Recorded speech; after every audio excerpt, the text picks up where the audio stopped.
গোবিন্দকে পেতে হলে 8টা ফুল দিতে হয়। কয়টা ফুল দিতে হয়? গোবিন্দের চরণে 8টি ফুল দিতে হয়।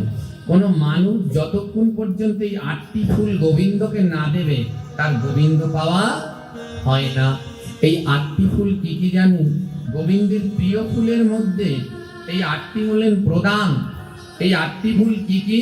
শাস্ত্র বললেন অহিংসা প্রথমম পুষ্পম, দ্বিতীয় ইন্দ্রিয় নিগ্রহম, তৃতীয় দয়া পুষ্পম, ক্ষমা পুষ্পম, চতুর্থকম তপ পুষ্পম, ধ্যান পুষ্পম, জ্ঞান পুষ্পম, নিঃশব্দকম, সত্যৈব চৈব অষ্টমম পুষ্পম, এবে তুষ্টং জনার্দনম।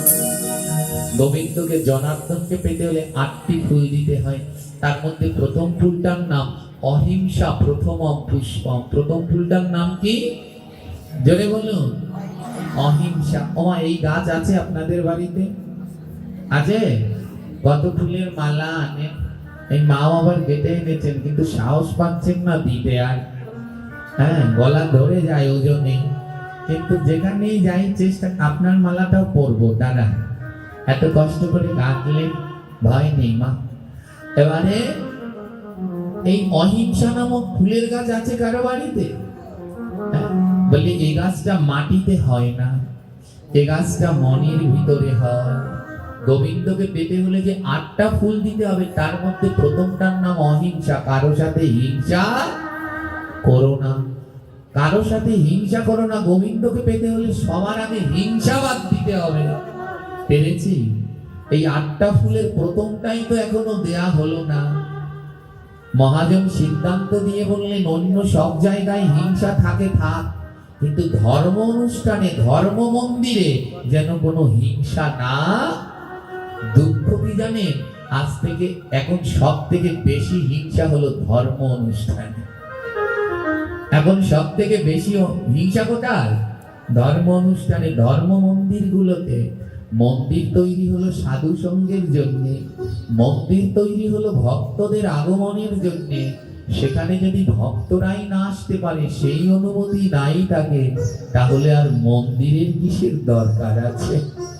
মন্দিরে গেলে মন পবিত্র হয়, কিন্তু সেই মন্দিরে গেলে যদি মনের ভিতরে দুঃখ লাগে, ব্যথা লাগে, কষ্ট লাগে, তাহলে আর সেই মন্দিরে গিয়ে কি লাভ আছে? তাই গোবিন্দকে পেতে হলে সবার আগে যে ফুলটা দিতে হবে তার নাম অহিংসা। কারোর সাথে হিংসা করো না। 8টি ফুল দিতে হয়। দ্বিতীয় ইন্দ্রিয় নিগ্রহ। গোবিন্দকে পাওয়ার জন্য দ্বিতীয় যে পুষ্পটা, তার নাম হলো ইন্দ্রিয় নিগ্রহ। তোমার এই ইন্দ্রিয়গুলোকে, এই দেহের মধ্যে 10টি ইন্দ্রিয় আছে, 5 জ্ঞানেন্দ্রিয়, 5 কর্মেন্দ্রিয়, এনাদেরকে গোবিন্দের সেবায় লাগাও। চোখ দুটো টিভি দেখার জন্য নয়, মোবাইল দেখার জন্য নয়। চোখ দুটো, চোখ ইন্দ্রিয়কে বলো ও ইন্দ্রিয়, তুমি সৃষ্টি হয়েছো গীতা দেখার জন্য, ভাগবত দেখার জন্য। তাই দু নয়ন ভরে গীতা ভাগবত দেখো।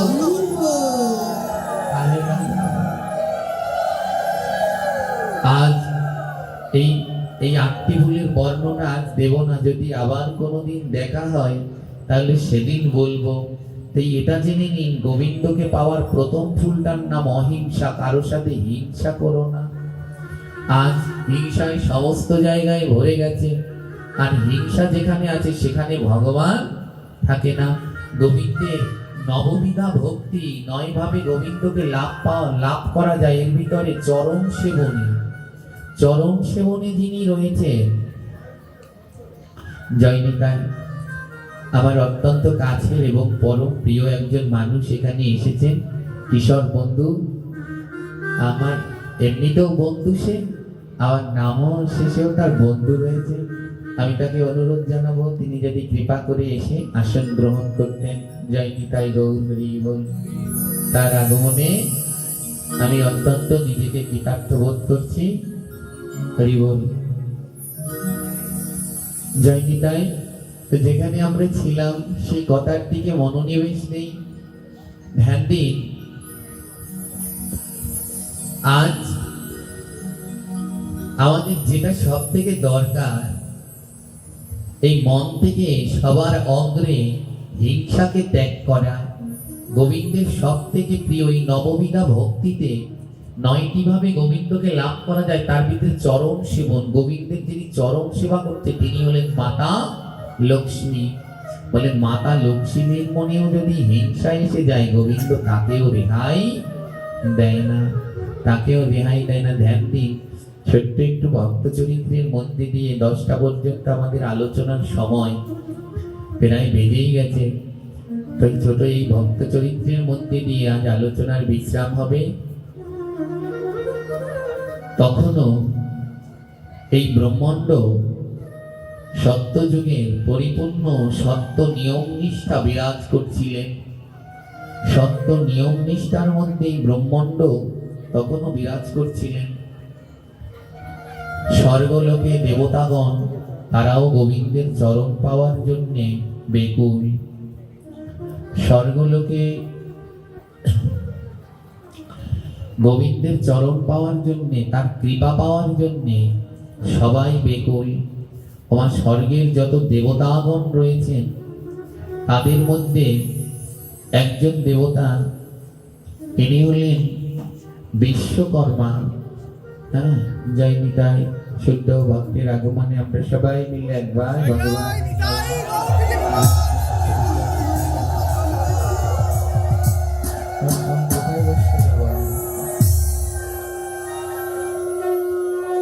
জয় নিতাই। আমি অপরাধ ভিক্ষা যাচ্ছি। তার মতো একজন ব্রহ্মচারীর সম্মুখে আমার এই আসনে বসার কোনো অধিকারও নেই, যোগ্যতাও নেই। তার চরণে আমি ক্ষমা ভিক্ষা যাচ্ছি।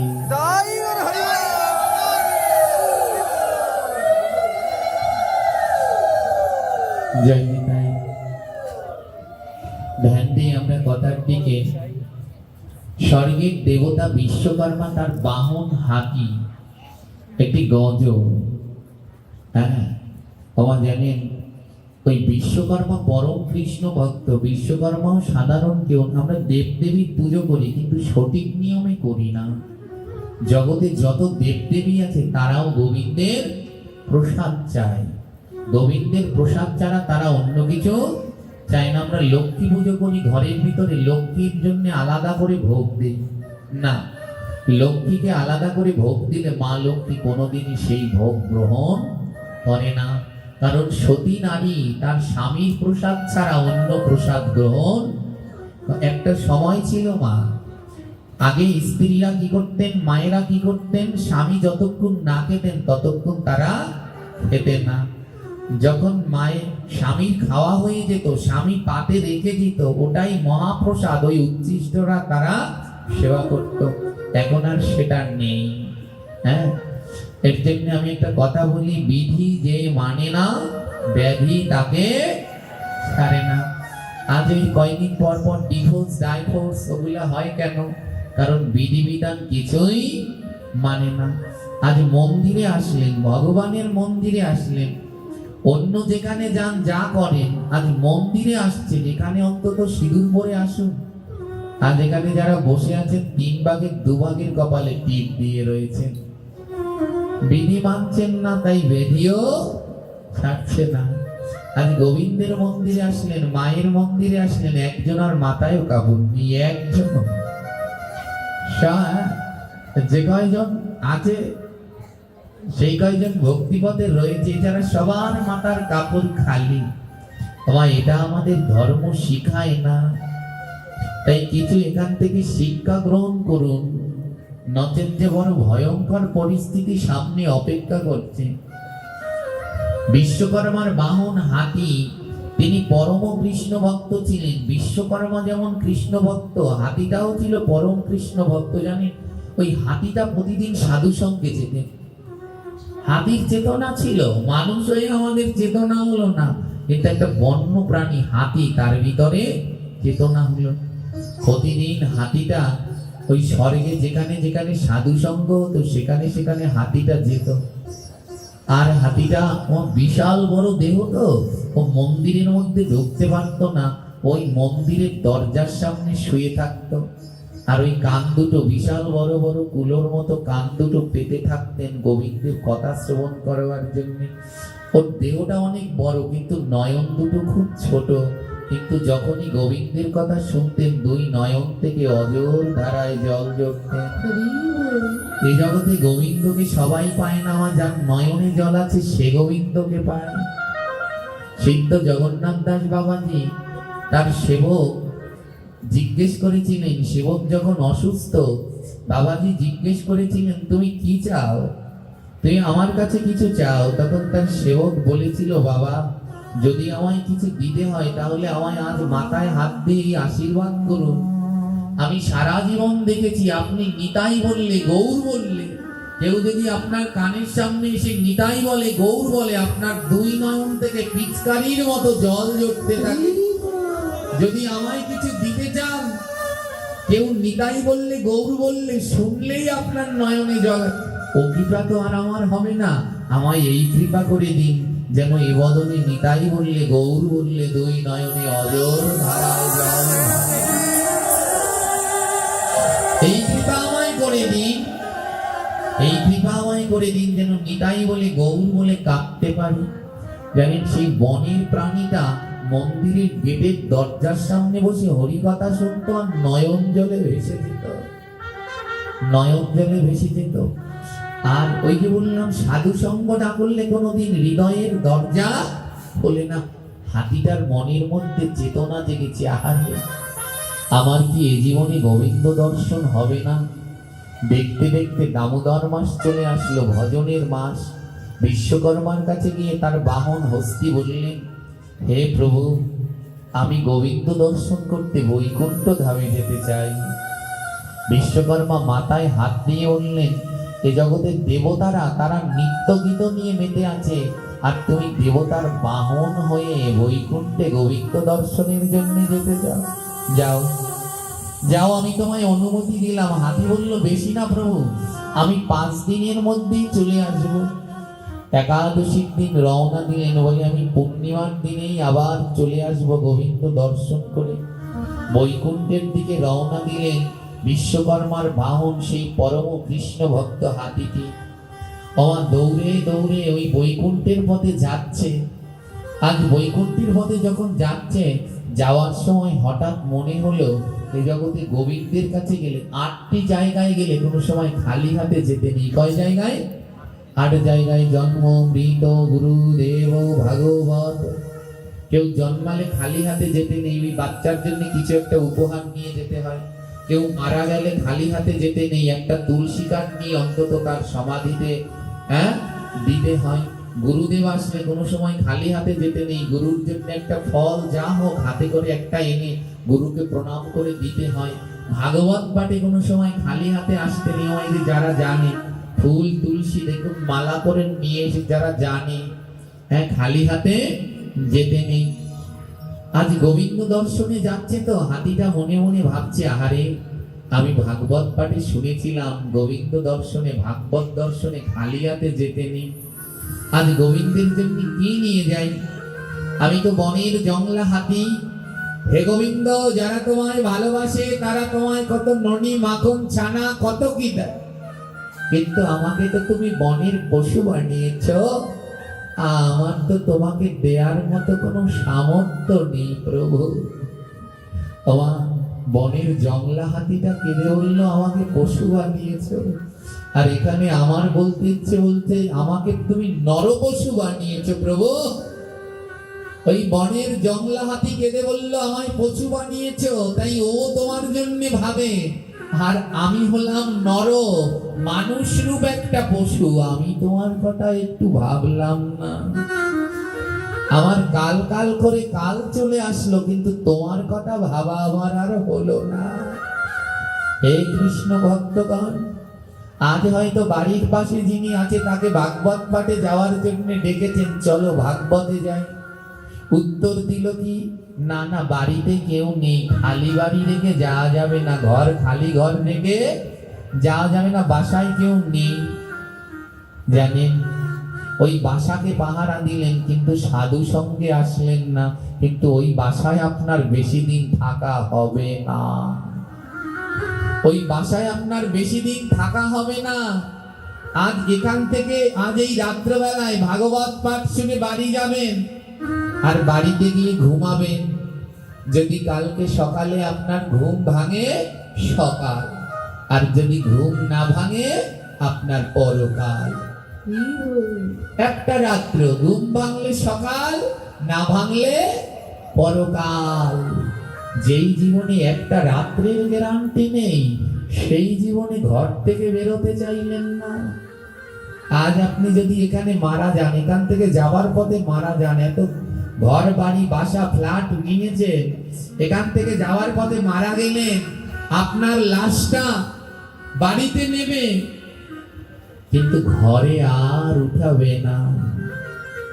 ওই ঘরে আর আপনার লাশটাকে উঠাবে না। ওই ঘর পাহারা দিলেন, ওই ঘরে আপনাকে আর দ্বিতীয়বার নেবে না, দেহ থেকে প্রাণ পাখি গেলে।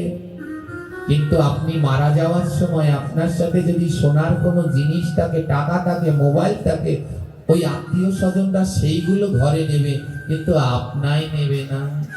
মরে গেলে ওইগুলো দামি, কিন্তু আপনি আর দামি। তাদের জন্য ডুবে আছেন, তাদের জন্য ভগবানের সঙ্গ থেকে বিমুখ হয়ে রয়েছেন, তাদের জন্য 24 ঘন্টা থেকে 24 মিনিট সময় নেই হরিনাম করবার জন্য, ওই সংসারের জন্য যারা দেহ থেকে প্রাণ পাখি গেলে আর তোমার খোঁজই রাখবে। আজ জংলা হাতি বলছে, ও গোবিন্দ, এ জগতে সবাই তোমার জন্য কত কিছু নিয়ে যায়, আমি তোমার জন্য কি নিয়ে যাব প্রভু? আমি জীবনের জংলা হাতি। আজ যখন ওই যাচ্ছেন মা, দেখে কি জানেন, একটা পদ্ম, 2 প্রকারের পদ্ম, এই যে আমার গলায় পরিয়ে দিলেন, এটা কি পদ্ম? জল পদ্ম। আরেকটা পদ্ম হয়, ওর নাম কি? স্থল পদ্ম। যখন ওই জঙ্গলের মধ্যে দিয়ে যাচ্ছে, দেখে গাছে না স্থল পদ্ম ফুটেছে। হাতি মনে মনে বলছে, আমার তো আর ননিমাকড় নেওয়ার সামর্থ্য নেই, গোবিন্দের জন্য একটা স্থল পদ্ম নেই। সুর দিয়ে একটা স্থল পদ্ম চয়ন করলেন, এবার সুরের ডগায় করে সেই স্থল পদ্ম নিয়ে যাচ্ছে নোয়া। ওই স্থল পদ্মের বোটায় কিন্তু আল থাকে, জানেন? জবা পদ্ম এর বোটা গোবিন্দ সেবায় লাগে না, ওর বোটায় আল থাকে। যখন ওই সুর দিয়ে পদ্মটা চয়ন করলেন, ওই বোটায় লেগে থাকা আল হাতির সুরে লাগলেন। আর যখন হাতির সুরে ওই বোটার আল লাগলো, সুরের মধ্যে যন্ত্রণা হলো, আর যন্ত্রণায় আর ওই পদ্মটা বয়ে নিতে যেতে পারলেন না। কিছুটা দূরে পদ্মটা হাতির সুর থেকে পড়ে গেল। কোথায় পড়লো জানেন? কাদার মধ্যে পড়লো। কোন জায়গায় গিয়ে পড়লো? কাদার মধ্যে। এক পাশে দাঁড়িয়ে মহাজন সংজ্ঞা দিলেন, এখানে পদ্মটাকে জানেন, এখানে পদ্মটা হলো আপনি, আমি, আমরা সবাই। এই বিশ্ব ব্রহ্মাণ্ড, এই পৃথিবীর মাঝে আমরা পদ্ম হয়ে ফুটেছি। গোবিন্দ আমাদের পদ্ম হয়ে ফোটালেন। কেন ফোটালেন? বলে গোবিন্দের সেবা করবে বলে।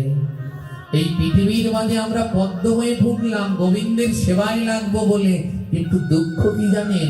আমরা গোবিন্দের সেবায় লাগলাম না, স্ত্রীর সেবায় লাগলাম, স্বামীর সেবায় লাগলাম, সন্তানের সেবায় লাগলাম, মেয়ের সেবায় লাগলাম। এতজনের সেবায় লাগতে লাগতে এই দেহটা এখন উচ্ছিষ্ট হয়ে গেছে।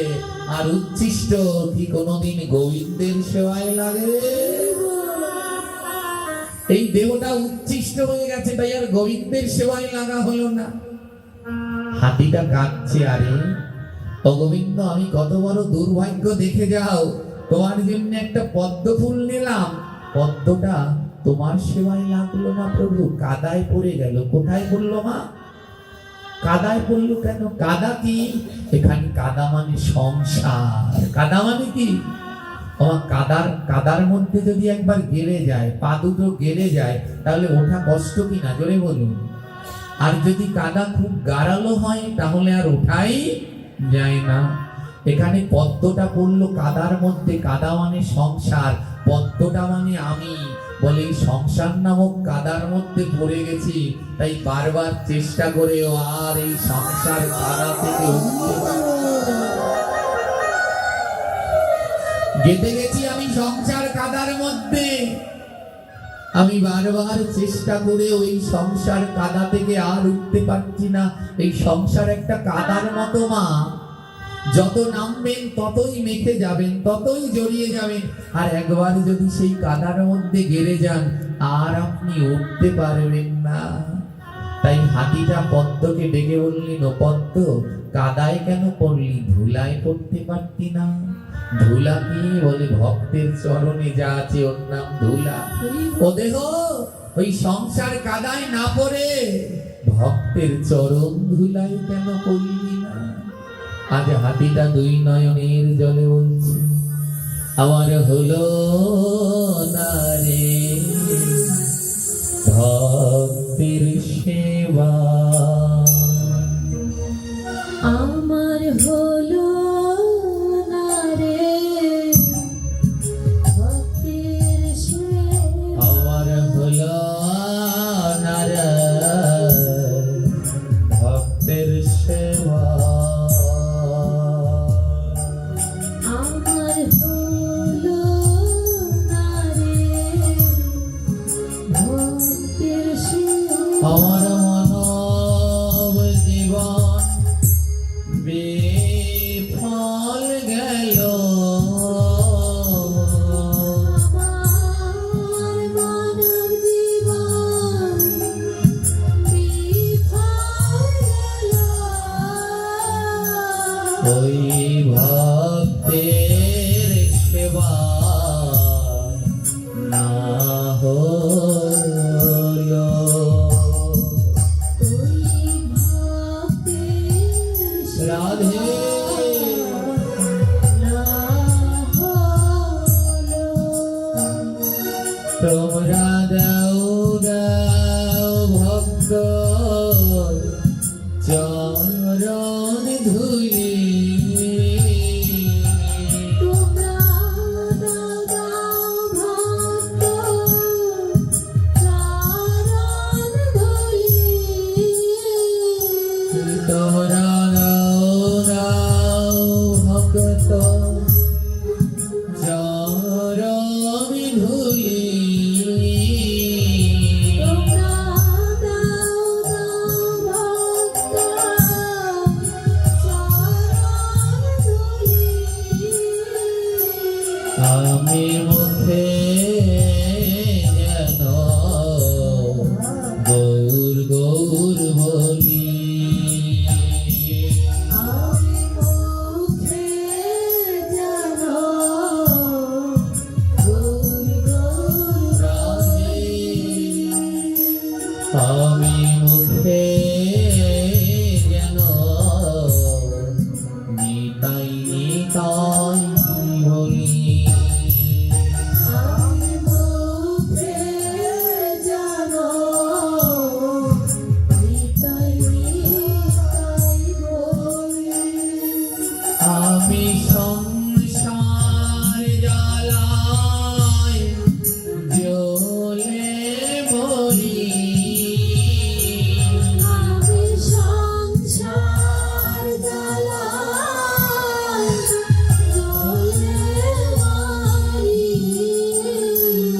আমি ভজলাম না রে গৌর হরি, আমি ভজলাম না রে